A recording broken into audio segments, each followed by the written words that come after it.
What are the limitations of employing the cost allocation hierarchy used as part of activity-based costing? Okay, so what are the ABC hierarchy limits, right?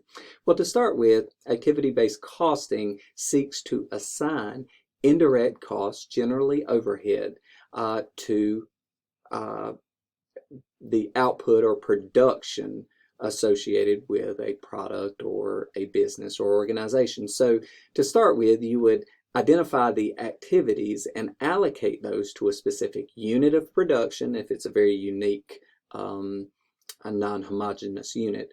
A batch, if you have batches that are very similar, a product line, if you can identify the costs that go into a specific product line in general, or the total output of a given facility. This is particularly used when everything is mass produced, that the facility produces all the same thing, so you can identify the individual activities that go into that. So that's what the ABC hierarchy does. Now, why is this difficult? Okay, to start with, collection and preparation of data like this to identify every individual activity can be costly and time consuming. Okay, so between those two, one, it costs more to accumulate and analyze the data, right? So collecting it. Two, you can't always find this data in the regular financial transaction metrics, in the financial reports. So you have to dig deeper, which again can be extremely time consuming, if not costly. Okay, and generally when you're talking in terms of our organization, they're one and the same, right? Time, there's a value associated with time, so more time is again more expensive. Now, another limitation, it's only used for internal reporting. This isn't a required measure, something that you would do to report externally. It's not a GAAP accepted means or measure of allocating costs to a particular job or activity, right? This is just so you understand, you can set your budgets and then you can make determinations as to whether you were profitable in what you did, okay? It's not how costs are allocated for purposes of reporting to the public.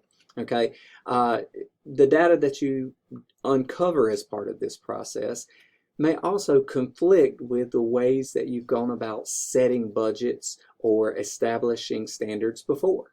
Okay, now, if this is the case, which one do you go with? All right, which one do you continue to do and use? You're not going to continue to use both methods. And what if the ABC method doesn't work well for some cost? So are you going to employ one method for that cost structure and then the ABC method for another set of activities in the organization? So once again, that can be a limitation. And then lastly, it really just fits with certain types of organizations, organizations that have more substantial overhead, where it makes sense to break down the overhead by these activity classes. So firms with small number of overhead, or even just small firms, right? But when the overall overhead is small compared to your operating assets, it's not going to make sense to employ this method. So those are the limitations of the ABC method, or the ABC hierarchy, if you will.